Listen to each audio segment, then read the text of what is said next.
Psicologia Social. Grupo Social. Disciplina elaborada pela professora Kênia Fontoura. Olá, aluno! Neste encontro, vamos falar sobre grupos sociais. Para isso, buscaremos compreender por que os indivíduos se organizam em grupos, qual a importância e os tipos de formação deste fenômeno.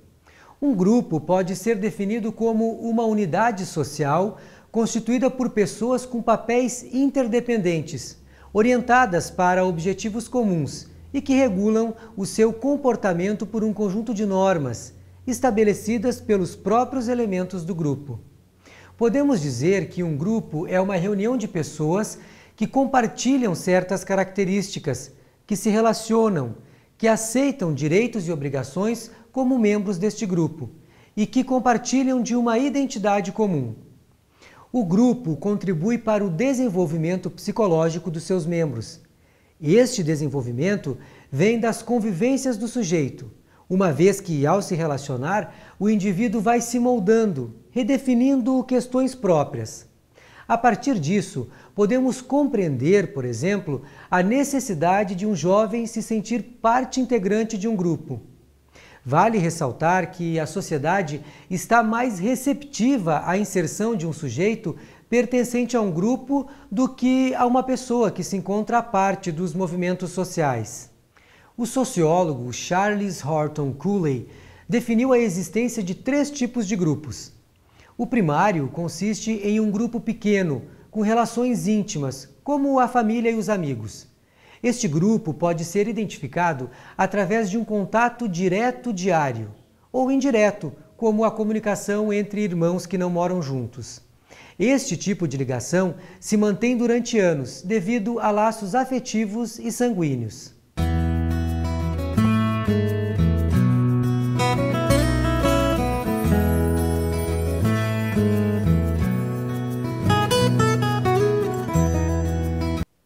O grupo secundário é aquele composto por um número grande de pessoas, cujas relações são apenas formais e institucionais.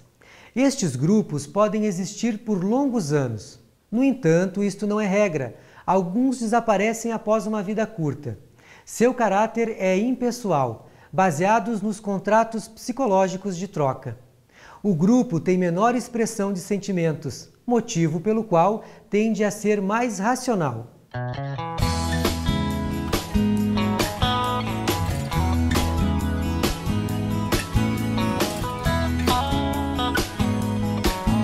O grupo intermediário é aquele em que se alternam e se complementam as 2 outras formas de contatos sociais, primária e secundária.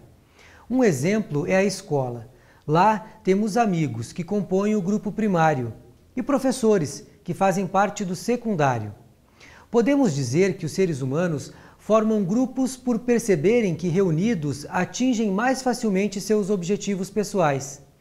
Existem outras 2 classificações para os diferentes tipos de grupo: os grupos pessoais e os grupos externos. Os pessoais representam a coletividade, a qual o sujeito se sente pertencente. Como exemplo, temos a religião, a categoria profissional, a própria família. Os externos são grupos em que um indivíduo não pertence, como outras famílias, outras religiões. A estrutura de um grupo é baseada na maneira pela qual ele se organiza no seu sistema de interações. Os grupos são dinâmicos e evoluem junto com os condicionamentos derivados de suas estruturas e com o sucesso de seus membros. Os aspectos afetivos que compõem as estruturas grupais têm sido estudados desde muito tempo.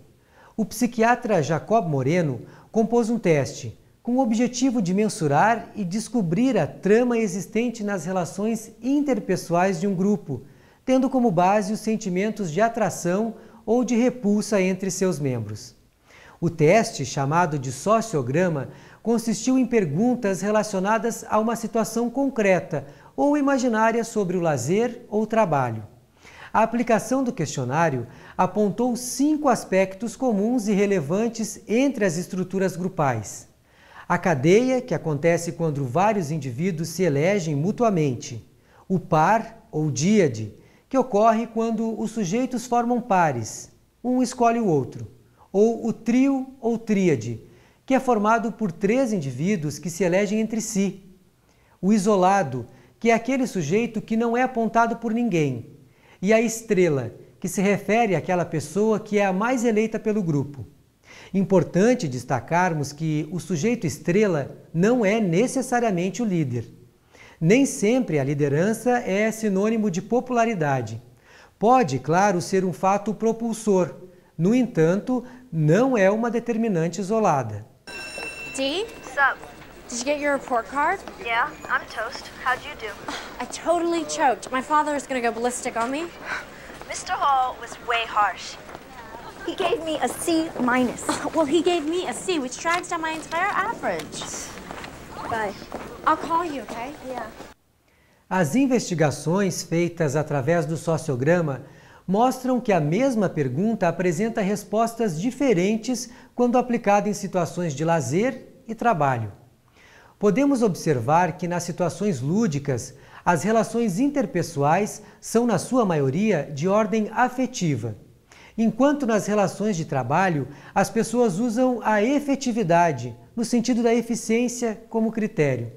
Assim, os grupos tendem a se estruturar de maneiras diferentes, em conformidade com seus objetivos, que podem ser afetivos ou efetivos.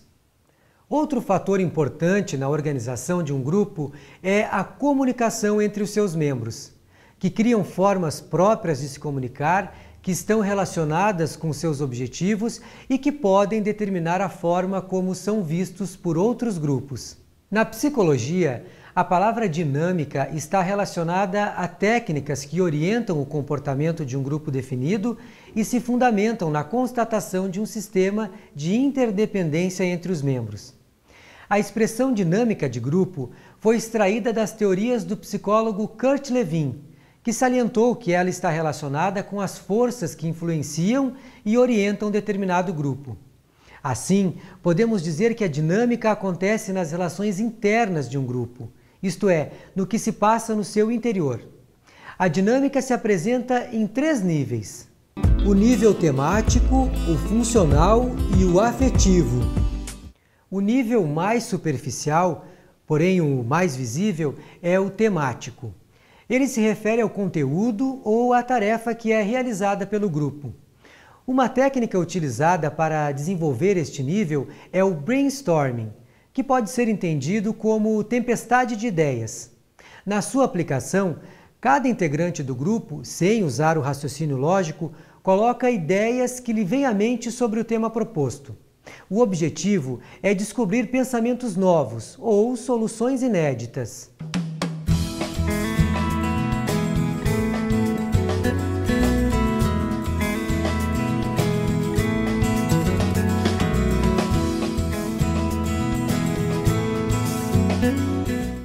O segundo nível é o funcional, que se refere ao modo de funcionamento dos membros dentro do grupo.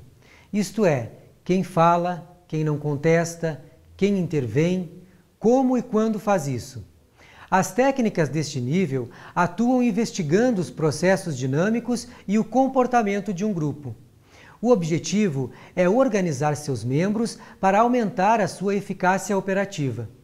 Como exemplo, podemos apontar a técnica Phillips 66, que tem este nome por causa do seu criador, Donald Phillips. A técnica busca a participação de todos. Para isso, organiza os membros em grupos, para que troquem ideias e depois compartilhem suas conclusões com o grande grupo.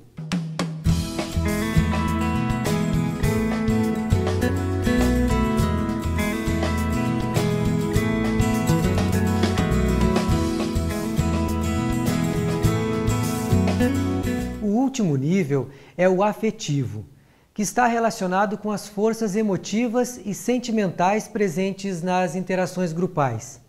Este nível é importante porque é nele que é revelado o amor, a empatia, a agressividade.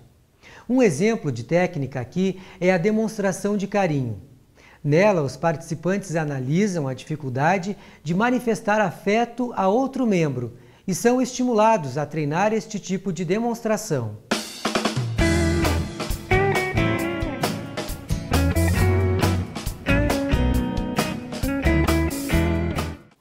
A maioria das técnicas de dinâmica de grupo se concentra no nível afetivo, por ser o de maior importância psicológica. É ele que dá equilíbrio às relações dentro dos grupos. Aluno, neste encontro estudamos os grupos sociais, suas características de formação e conduta. Além disso, vimos alguns exemplos de dinâmica.